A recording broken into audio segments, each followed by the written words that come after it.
right, come on up, incredible panelists. 1, 2, 3, find your name, sit underneath it.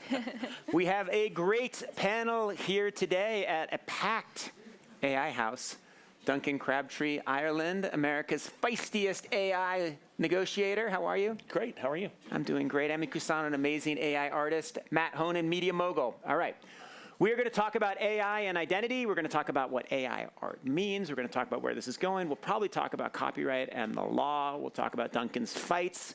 But let's start with Emi's art. So can we roll some tape and show some beautiful AI-inspired art, and then Emi will describe it.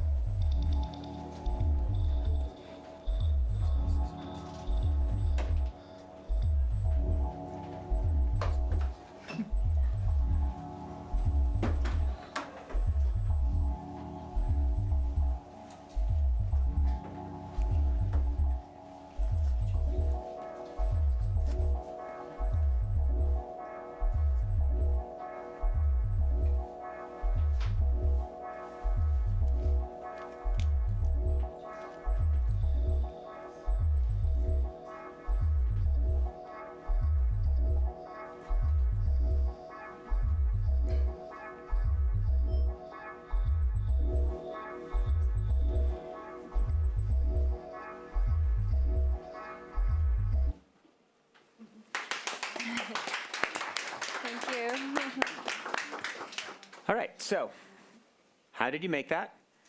What was going on? And what does it mean to you?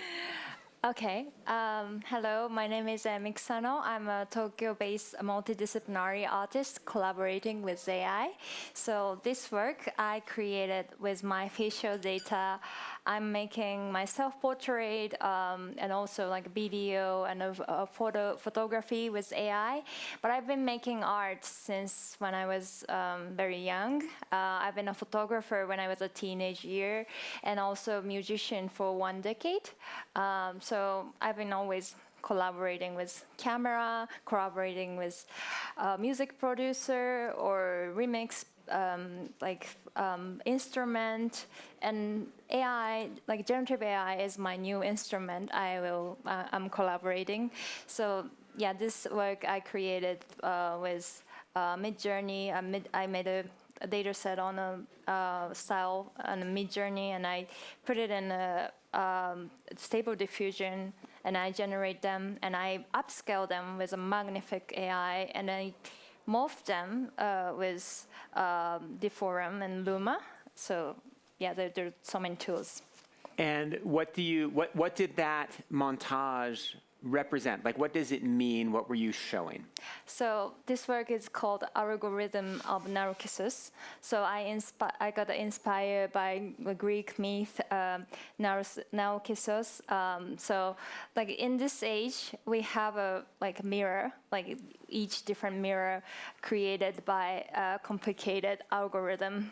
So I'm kind of showing the new age of narcissism. Yeah. Narcissism. Yeah. So. English is Emi's second language, and that was the perfect pronunciation of narcissism, which is a very good word for us all to make sure we have down as we get into Davos week. Matt, editor-in-chief, MIT Tech Review. How do you use AI in your work, in what you write, in what you edit, in what your publication puts out? I mean, we're still pretty cautious with it. I don't let our reporters use it to draft their stories. I don't let them use it to basically put copy on the website or into the magazine. But we use it quite a lot for research. We use it. Can we stop for a second? Sure. You don't let them, as in you tell them not to, or you? I mean, I actually stand behind them at their keyboard. But how forcefully? Do you put out a memo once a year that's like, hey, don't use AI, but you kind of know they're doing it? We have it's in our editorial guidelines, and we talk about it. We've gone over it with them. I don't, my sense is that people are not. We have a bunch of reporters who are really sophisticated about AI, and my sense is that they're not because they understand some of the pitfalls there. You see people make really embarrassing mistakes when they do use it. I know. I think there's a world where within a couple of years from now, maybe sooner, that we change that. I mean, all this stuff is stuff that I'm open to revisiting. Mm-hmm. It depends on how good the tool is, right? Right now, the tool's pretty clumsy, And But it's clumsy for writing, so I cut you off. You were saying that you don't let them use it for writing, but now go on to where you do allow it. we use it for headline generation. We use it for research. We use it for like basic fact checking. We use it for things basically where it can augment and make faster the work that we do, but not be the final thing that shows up on the page. Can you describe to me the ethical line whereby it's okay to use in a headline, but not in a sentence in the piece? Yeah, I think I can. Maybe it's a stretch, but I think I can. So I It's think hard stuff. I So mean- like, you've probably written a lot of headlines, right? It's like one of the. It's like a. I've written headlines on your stories. It's like it's a real craft, right? It's a craft. It's art. When I was at BuzzFeed, we had A/B testing on headlines. It would, like, generate a lot of them really quickly. And I've spent so many hours laboring over headlines. You can pop the text of a story into Gemini or ChatGPT or whatever now, and it'll spit back as many headlines and as many styles as you want. And what I've found when we've used that is that it's not. You often don't get the final result. You're getting something pretty close to what you end up with as the headline on the site. Like, the AI is not just generate. I should be clear. We're not just like having the AI spit out a headline that automatically appears in WordPress and we hit publish. It comes back to the editor or the reporter who's coming up with a list of headlines. And sometimes you'll get an idea from it that may not have occurred to you, or may not have occurred to you as quickly as as it would have if you're doing that. But I think you're right. It's sort of a false distinction, right? And we also have AI summaries of articles on our site. And like, one of our reporters said to me, we have this policy that we're not supposed to use AI to draft articles or parts of articles. Isn't that a part of our articles? And I just kind of walked away. Right, so it's completely in flux. So we'll hammer on this a little bit more. Duncan, can I ask you a question? So Duncan, as many of you read, was the lead negotiator in the big Hollywood strike. The fact that I guess we can thank you for reaching a deal, because now there's art again, which is nice, as opposed to the period when there wasn't. Sure, you're welcome. Thank you. The topic of this panel is AI and is identity and self. When you were going into the negotiations, what was the thing that the actors were most scared about? Were they worried? Was it like a financial, I'm not going to have work, or was it more like, I'm not going to have control of my identity? Like, what was the thing that they were really worried about? What was at the core? I think the absolute core was the control issue. It was the idea that their image, their voice, their performance would be replicated, that they would be made to do something that they never did, that they never agreed to do, or that they didn't want to do, and that no one was going to ask them for permission. And sure, that they might not get paid was also a concern. But at the very first issue and the most core concern is what we call informed consent, which is that if anyone is going to replicate you, you should have the absolute right to say yes or no to that. And when you say yes or no to that, you should you should have enough information to know what it is you're saying yes or no to. All right, so what is you, as in replicate you, right? Like, is it your body and your voice? Is it just your voice? No, well, it can be just your voice, sure. Just your voice, your voice. But no, in the contract, right? Like, how is it defined? Yeah, it's any of the above. So, what if it's like style, right? Like, style, certain actors have a certain style. No, not style, but no, because it needs to be recognizable as you as an individual, right? So it could be just your voice. We have James Earl Jones, et cetera. We have many members who are, who were or are very, very recognizable famous voices. Or even if you're not a famous voice, but if it's a very recognizable voice. Our president at the time of this negotiation, someone who's known worldwide for her voice, so Fran Drescher. So it could be voice, it could be just your image, it could be the combination of your voice and image, it could be even in our contract, even a recognizable facial feature that is taken and then added into, say, a generative AI created non-person face. So if you used a Gen AI system to create a person that doesn't really exist, but you prompt it to say it's got to have Julia Roberts' smile, that constitutes replication under our contract, and you have to. Wouldn't it be awesome if the thing that you had fair use protections on, like your smile, right? Like, you're so known for your smile. That's beautiful. It's really deep. Right, and bear in mind, this is a contract, right? Yeah. So this is not a statute. So this. And is explain the terms in the contract. Like, it doesn't say no one can ever do it. It says you have to notify and pay us, right? Well, it depends on what it is. So in the example I just gave you, it says that in that example where there's a recognizable facial feature from someone, you have to get their permission before you do it. So if they say no, you can't do it. But then you can, choose someone else. Pick a different person whose smile you admire, or have a smile that doesn't replicate any actual person. But I think, fundamentally, the concept is when you're in the days before these AI tools were available, right? Regardless of what the contract said, if you were an actor and you went onto a set and you were asked to do something that was anathema to you, to your beliefs that you didn't want to do, whether it was nudity, sexual, whether it was political, whatever it might be, you could always just refuse to do it, right? That power is taken away from you once some other person, some company, some entity can use technology to just generate something as though you did it. That's why this is so important. Okay, so can we talk? I like this interesting edge case. I was talking to a Hollywood filmmaker the other day, and he said, no one's using it to make their own scenes from scratch, but what they're doing is they'll instead of doing 15 takes of the same scene, you do one take, and then you have AI modify it, and you have 15 different cuts, and you pick one of those 15, and no one can tell the difference. The actors don't even know we're doing it. Could an actor say no to that? I mean, it's using it is a violation of that, or is that already written into the contract? When you go on set, the director can do whatever they want. So let me use James Cameron as an example of this. Myself and a bunch of our people were just at his studios in Los Angeles a month ago, looking at the technology that was used in the most recent Avatar film. Right, in that technology, he captures actors' performances, and he can make all kinds of changes, right? He can change the camera angles, he can change what's in the background, he can change the lighting, he can change everything. But what he can't change is the fundamental of the performance, right? For us, that's fine. That's not a problem, because you're not changing what the actor is doing, you're changing everything else that's around them. This is not about, that doesn't impact their personal control, it impacts. But you can't change what the actor does. So if he films a scene and I go like this, and then later he's doing the cut, and actually it's better if I go like this because he wants the watch in it, because the watch will be the murder weapon later, that's not okay.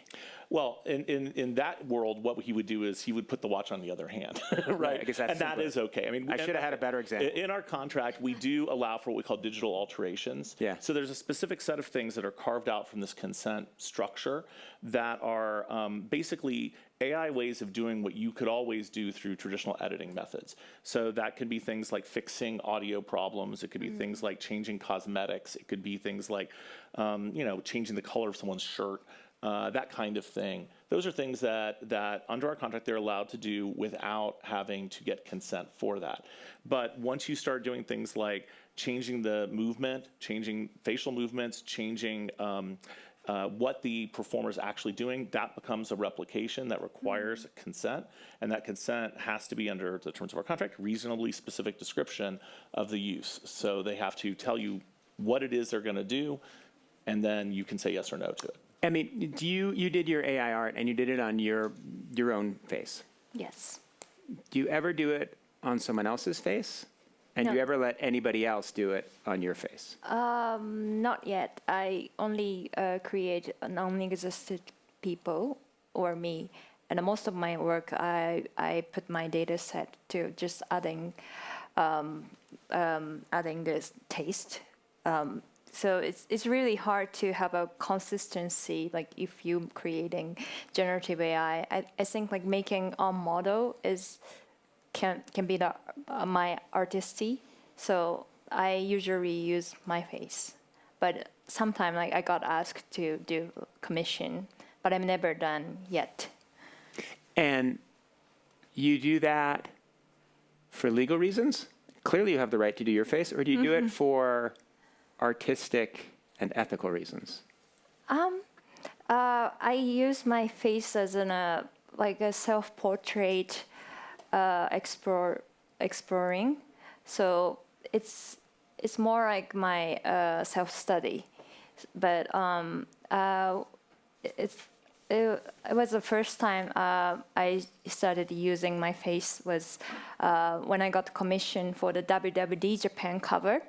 I generated a non-existent person for the first time, and another AI magazine got backlash because some influencer accused, she looks like me.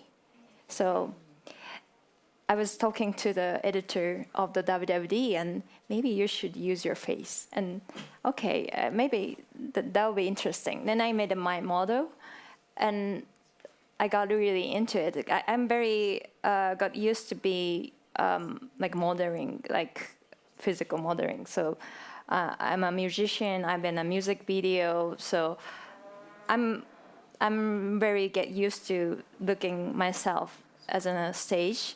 But AI generated myself was totally different. She has a different facial expression.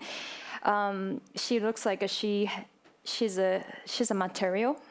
So I thought it was interesting, and like Cindy Sherman, like American photographer, was exploring herself, like she's acting her like a woman's stereotype and exploring the social issue.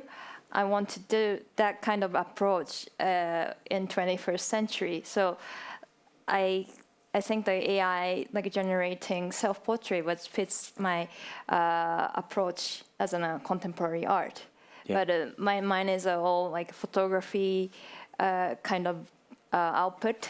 So it's a different from like illustration. But yeah, I'm saying like it's AI, obviously AI, and it's contemporary art. So it would be a whole different story. Like if it's deepfake, and I have a control, I have an intention. But what if someone else is using my face? That would be a different story. And also, journalism is a different story. Yeah. Yeah. Matt, what is your policy of using AI art?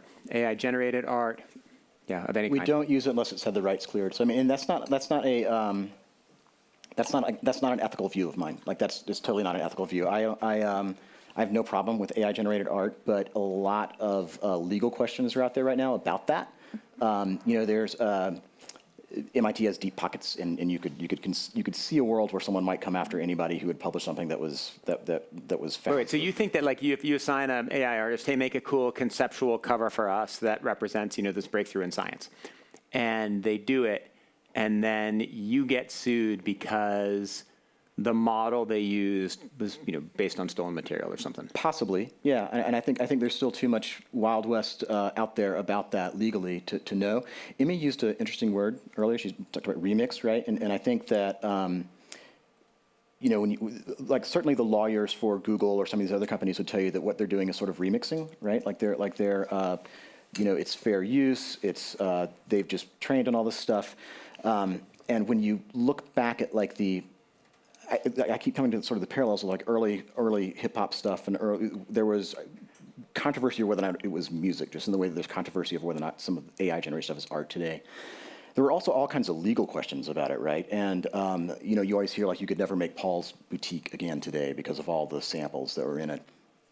I mean, I think we're approaching that stage where they're going to be, eventually there are going to be a lot of rules around how this stuff is permissible, what's allowed, what's legal, what's not.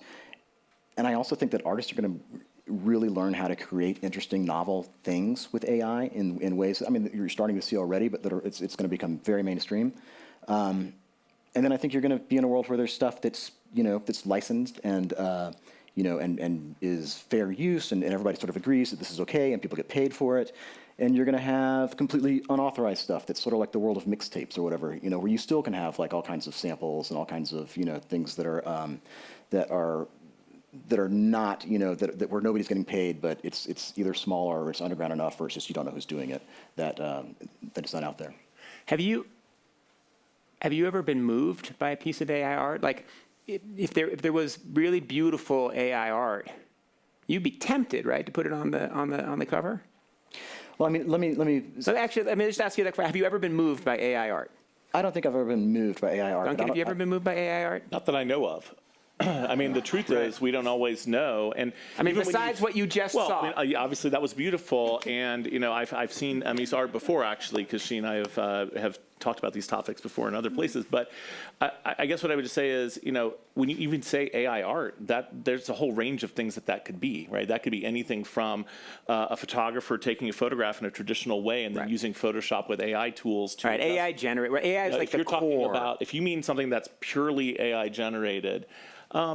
Not that I am aware of. I mean, like, not that I've seen so far, but I mean, I think we're so early in that it's early to say. And since I'm just blabbing on right now, I will just say, like, Emmy's art, for example, I think it's great that she is using her own face. Obviously, if you use your own face, then all the consent issues, are covered.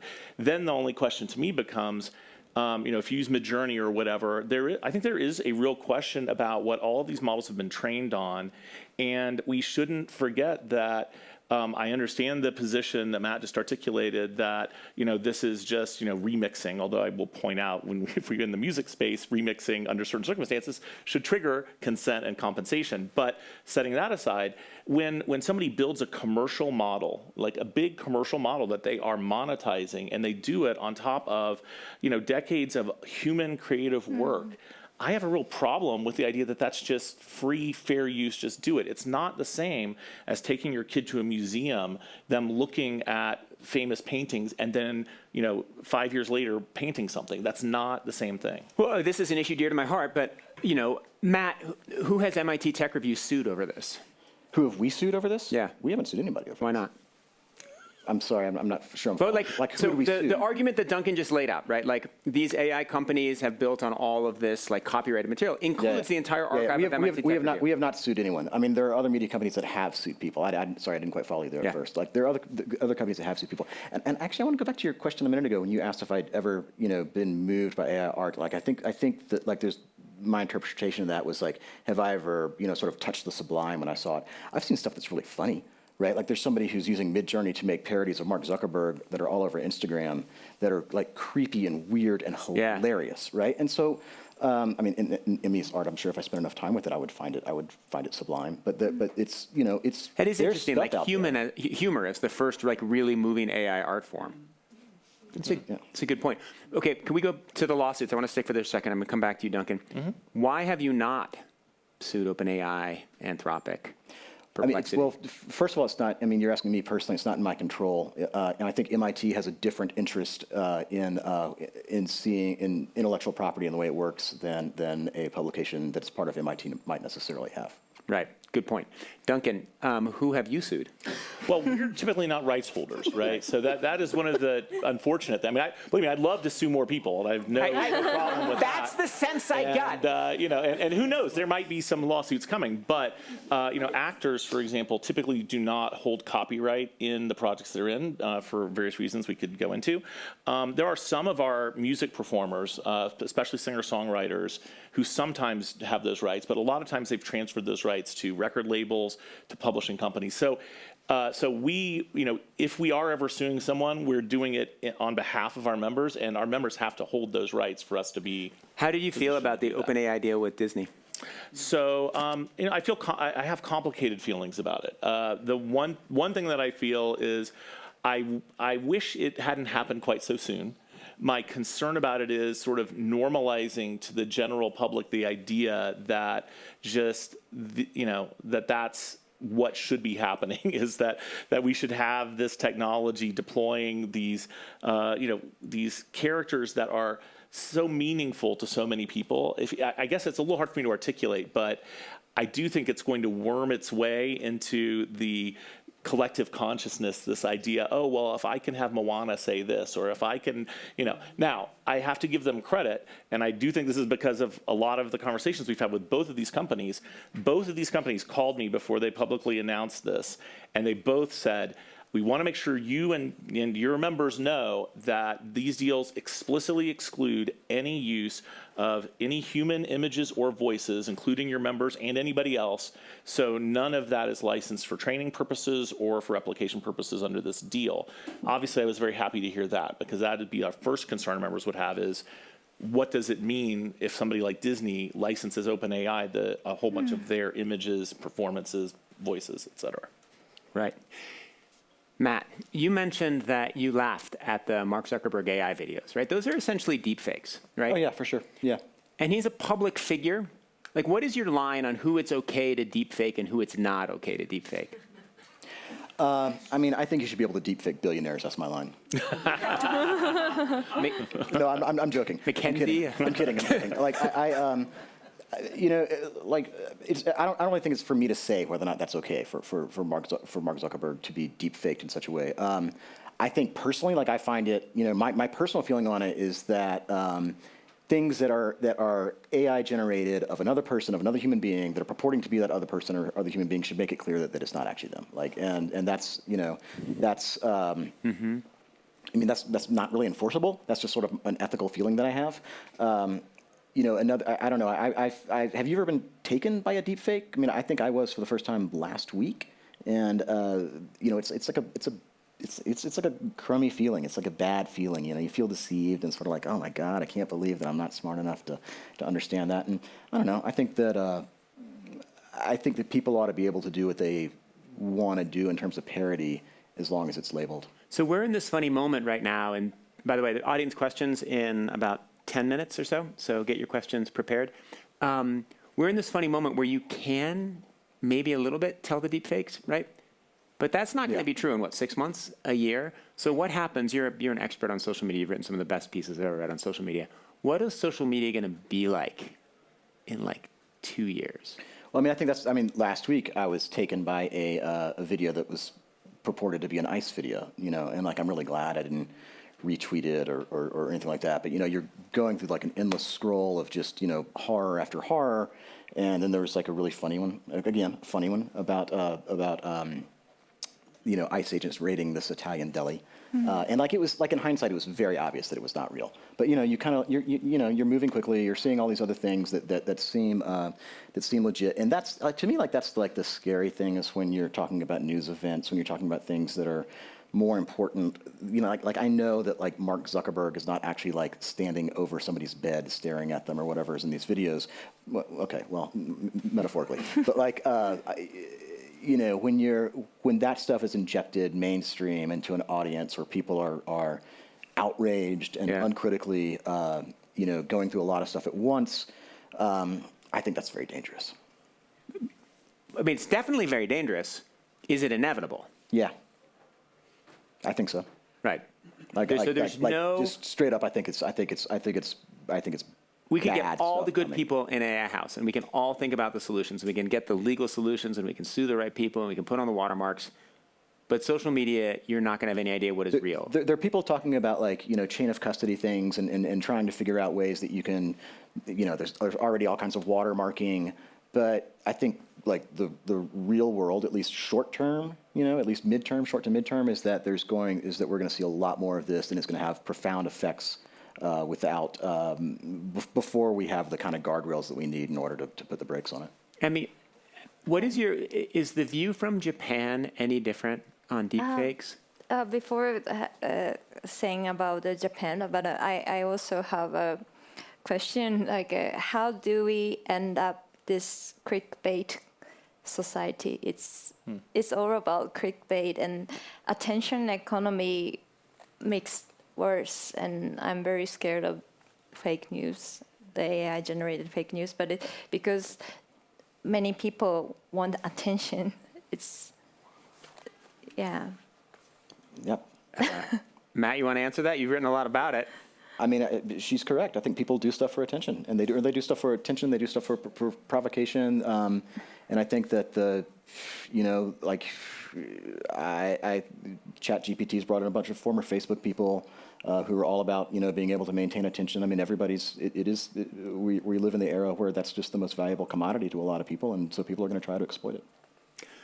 Yeah, and Japanese view.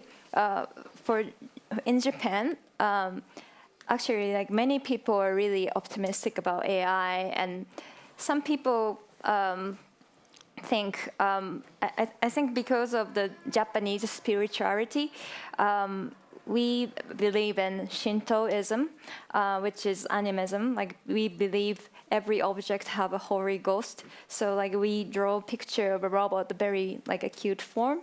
And this is my... I've been wondering the whole time if that was there for every middle speaker or if you brought that. Yeah, she doesn't have any AI. Her name is Mirumi. She's just acting for this, she's just censoring sound. It's my emotional support robot that my friend created. But anyway, in Japanese view, many people believe even the circuit or technology, like a robot, has a holy spirit. So you have to treat nicely. So if it's act really bad, it's because of human. We have been watching anime about robots are always companions. So it's kind of culture thing. And yeah, I think it's a big advantage for That's like super Japanese interesting. society. Yeah. Duncan, do you ever worry that you're just kind of, I sometimes worry. So we talk in journalism, we talk about, well, we have a moat, right? We're the Atlantic, we run these long stories, they're reported, the voice. Like we have as big a moat as anybody in journalism. Same with tech review, right? You do like serious reporting. AI can't replicate that, right? And a moat is good against an army, right? And the army gets stronger and stronger, and the ability to like do the kind of stuff we do gets stronger and stronger. But a moat is not good against a flying dragon. And so like, if there's a moment where AI has like 100x improvement, and we don't know what the improvement curves are, and we can argue about scaling laws, and we'll be doing the Congress Center tomorrow, but like, do you ever worry that you're setting all these rules, you're fighting these fights, you're making sure the good actors are protected, but we're like 3 years, 10 years away from really anybody being able to create a Hollywood quality film, and so all your actors, they're just gonna be SOL because it's gonna be completely different? Yeah, I mean, of course, I think everyone should be worried about that. But I think one of the answers to that is, don't get too embedded in the technical details of the technology. Think about what the underlying principles are that are important to you, and then fight for those principles. Obviously, we talked about consent. That's an important principle in terms of replicating people. In terms of, the possibility of synthetic figures, synthetic AI algorithms replacing performers or people in general, talking about how do we want that? And if we don't want that, how do we make sure that that doesn't happen? And we have various ideas about that. I think one of the most fundamental principles, and I've talked to a bunch of different people about this, and it goes far beyond the entertainment industry. This is really a principle for all of us, is we do need to maintain a clear line between human and AI algorithm. And we are not doing a good job of that right now. There is way too much anthropomorphizing AI tools. This is why chatbots can be so damaging to children especially, but even to adults, right? Is if those chatbots weren't anthropomorphizing themselves, weren't communicating in that way.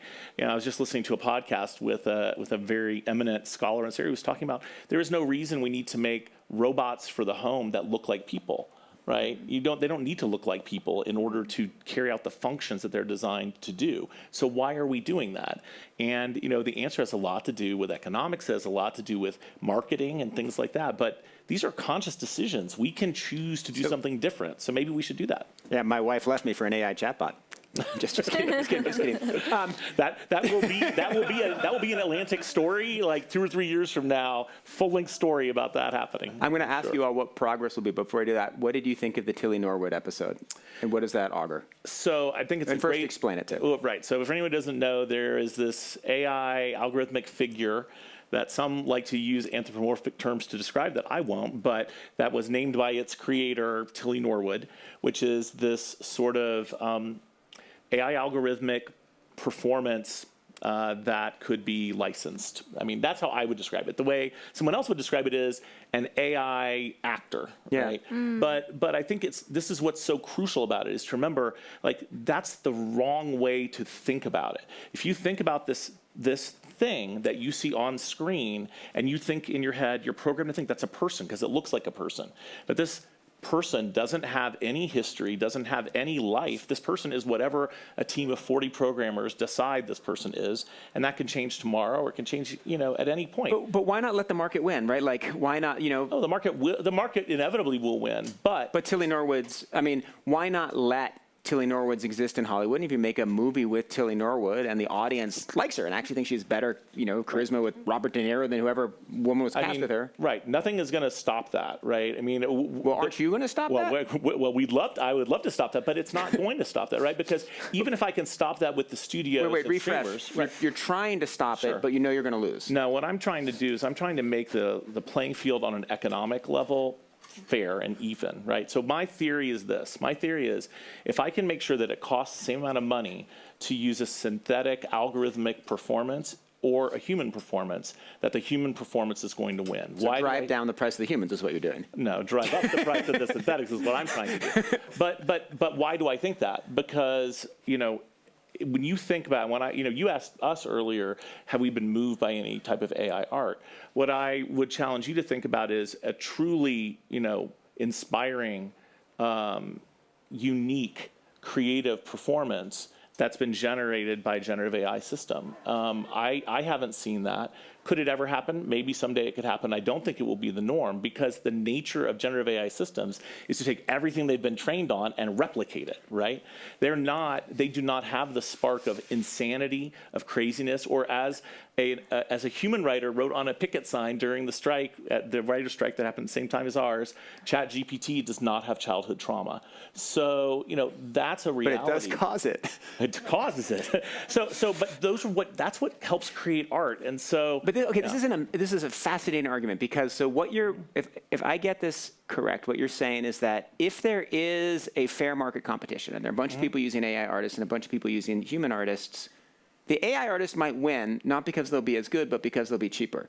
So if you can get them to compete on a level economic playing field, the humans will win because they have a soul. They produce better content. Like you ask any artist, ask any director, ask any writer, would they rather prompt engineer the result, or would they rather work with a performer? The answer is they'd rather work with a performer. My fear is that the economic pressures on these companies in the industry force them not to do that. So my belief is that if we can, as a union and maybe as a society, level set to avoid that, then we have a fighting chance to fix that problem. And we've already done that. We did that with the record labels in our negotiation with them a year and a half ago. We did that with commercial advertisers and advertising agencies earlier, just last year. And we will see if that theory is correct, but that's my current best chance, I think, for humans to long-term do that. Now, I should note, we also, in our current contract, we have a provision that says if any of the studios or streamers create a synthetic performance, meaning use a generative AI system to generate a non-replica, I'm not talking about a replica of a human, I'm talking about a generative AI performance, that they have to notify us.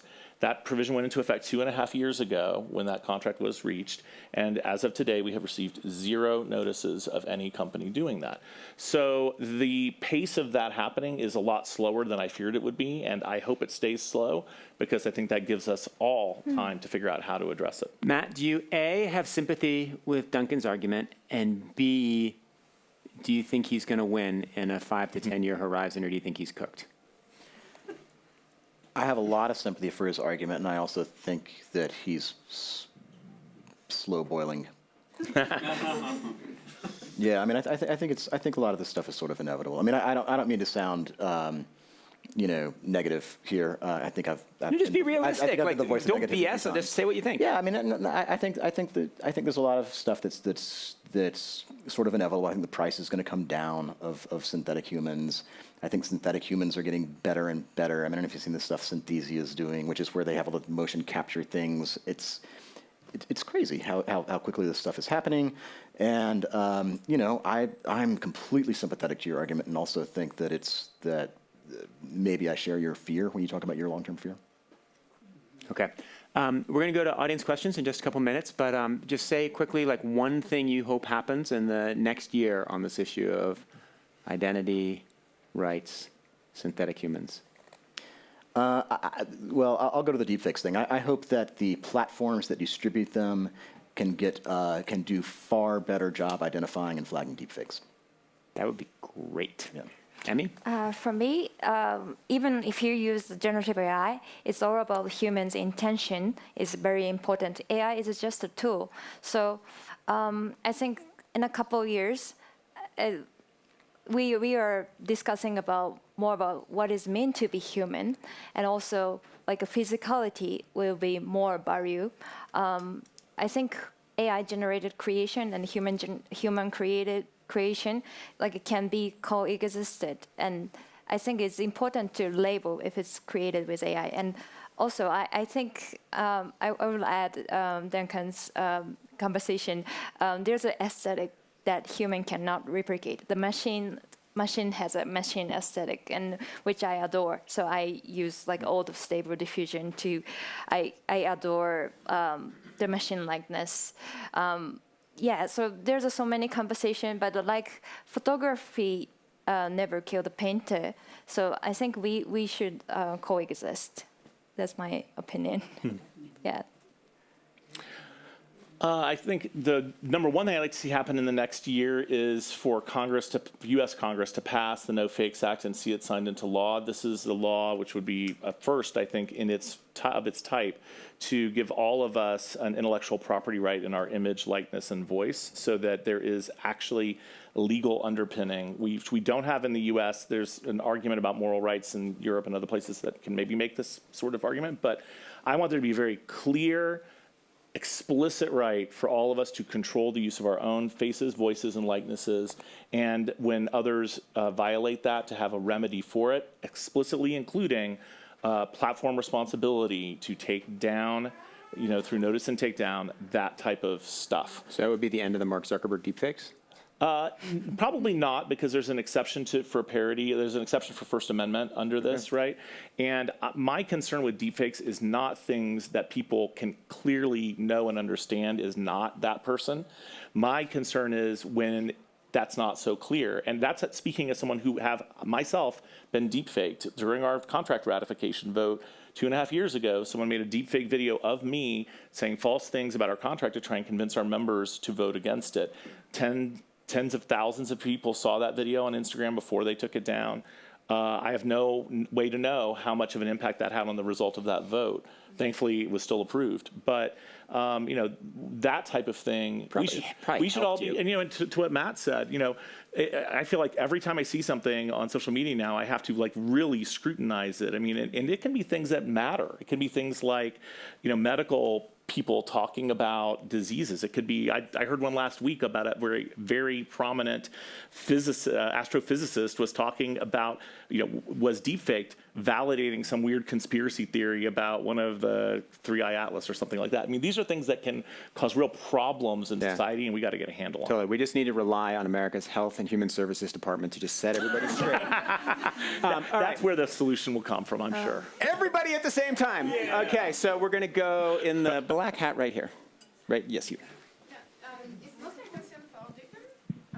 And since we already have 7 questions, make your questions quick. Sorry, I could have cut this off, I guess, 40 minutes ago to go to audience questions, but here we are. Yeah, the question will be for the performer, for the actor, etc. Isn't there also perhaps a new business model that could come in as to they intentionally virtualize themselves into this kind of digital avatars and licensing their rights as a way that, of course, if they are the real actor, it's going to cost more, but as a passive revenue flow to just license their own AI version?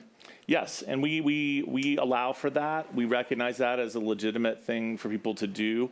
One of the things that I am concerned about over the longer term is I don't want the profession of being an actor to be one that's limited only to high-profile celebrities. Those are the people who would be in most demand for licensing, that type of replica. But we do allow for that, and I think you're absolutely right. To me, that's just another version of informed consent, and that's fine. That's a good way to go. In the very back, in the middle, right there. Yes. Hello. Just on the title, human identity, and you kind of talked about face, voice, etc. Now, with large data models, you will get large voices that are very similar to each other, as you mentioned, faces that look like somebody else, even if they're fully generated. Now, if I got the rights from somebody who was a twin or a lookalike or a voice twin or a lookalike, how does that get regulated in this kind of space? How do we define style of an actor? Because that's really difficult to kind of go, well, that's a performance that this actor would do or something like that. So, yeah, just how do we kind of define what is the human identity that is copyrightable? So that was kind of Sam Altman's point. I didn't use Jennifer Lawrence. I just used someone who sounded just like her, right? Yeah, so I think the answer is, number one, we're not attempting to protect style. So somebody who is similar, somebody who can, do a voice that sounds like somebody, that's not what we're looking at. What we're looking at is an attempt to represent that this is that person, either explicitly or implicitly, right? So it could be explicitly by saying, and in the Sam Altman example, he tweeted something that led a lot of people to believe that it was her voice, right? Yeah. So, that is a complicating factor, right? So yeah, now you raise a great point. Biologically, you could have identical twins who might look exactly the same, or they might not. I mean, all of that. But what we're really focused on is in the vast majority of cases, there's either going to be replication, there's not, and if there is, then that needs to have consent. And there are very odd variations on that where we might have a slightly different take, but that's the fundamental. Right here. Thank you. I think in this messed up times. Sorry, wait for the mic. Oh, sorry. Thank you.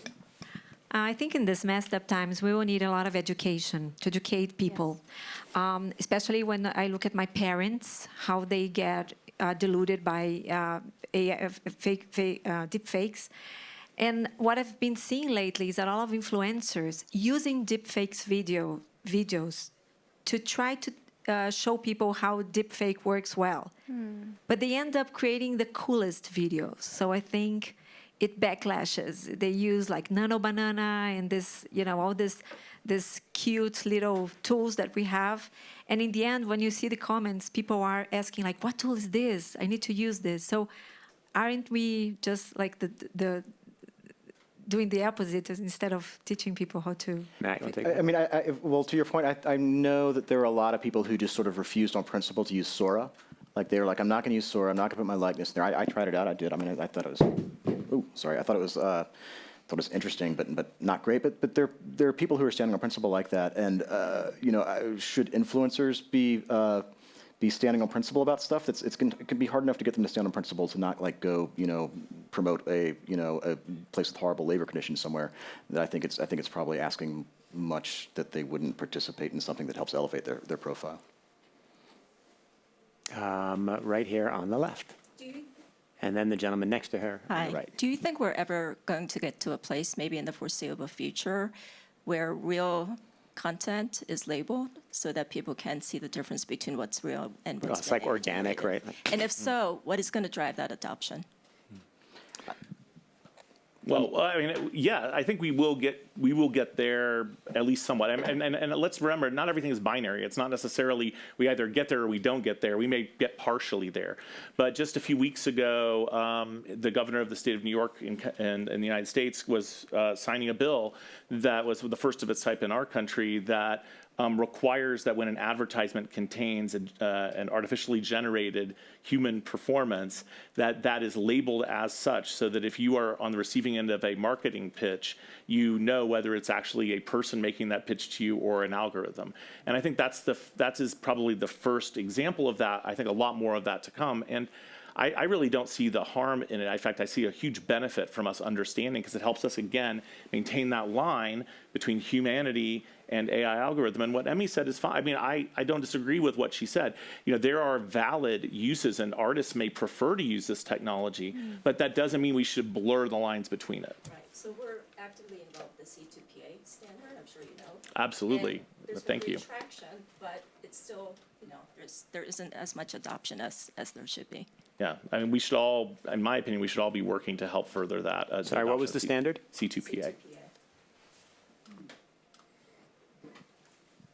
Thank you. I'm a father of 3 kids, and my middle one, 12-year-old, actually has been reading Yuval Harari recently, and interestingly, he used the argument of Harari to say, I don't want to do religious education, because what's human, this age is not the same as, when there were only people talking about it and one Bible.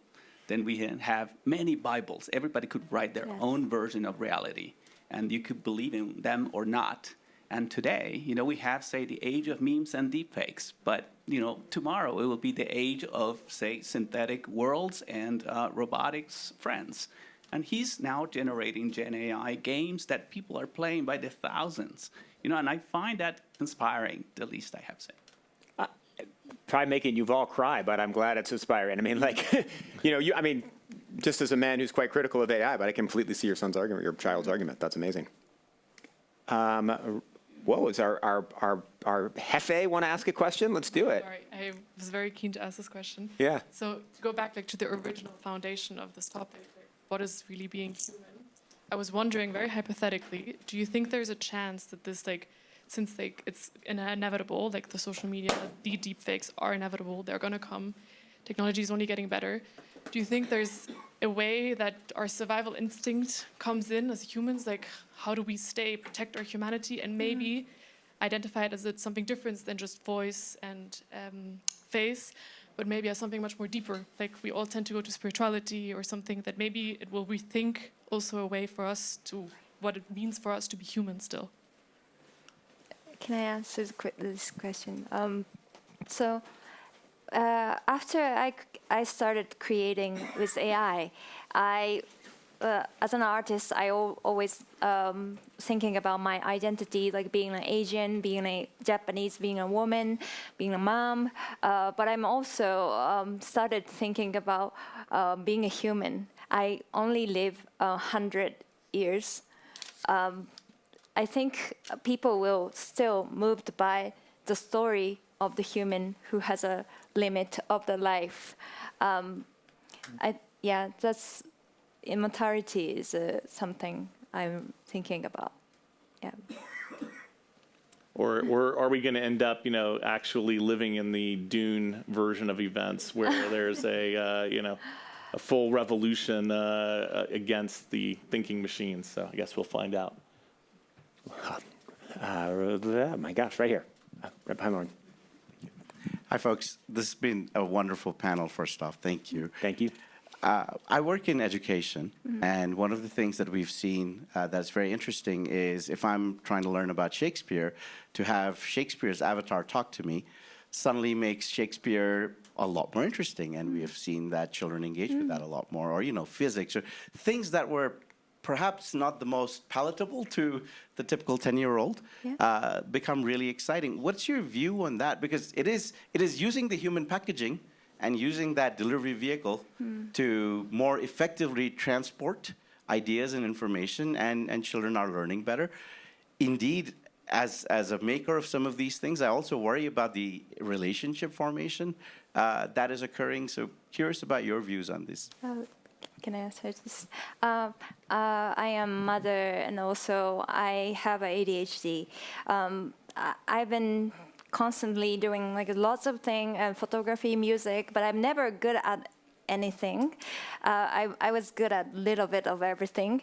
That like ADHD nature really fits with the AI, and right now I can't read a book very fast, so I put all the book into notebook LM, and I'm talking to the book, and I'm learning about the book by the all generated podcast and everything. So I think AI will shorten the gap of the people who has a different like neurodiversity.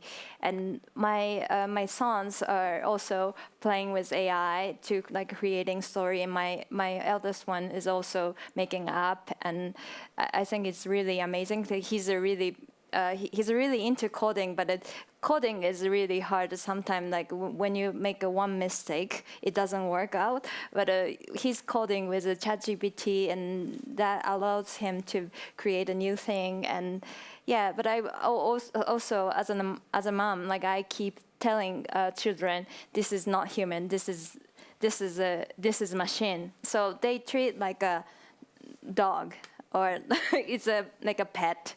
So he's like a which.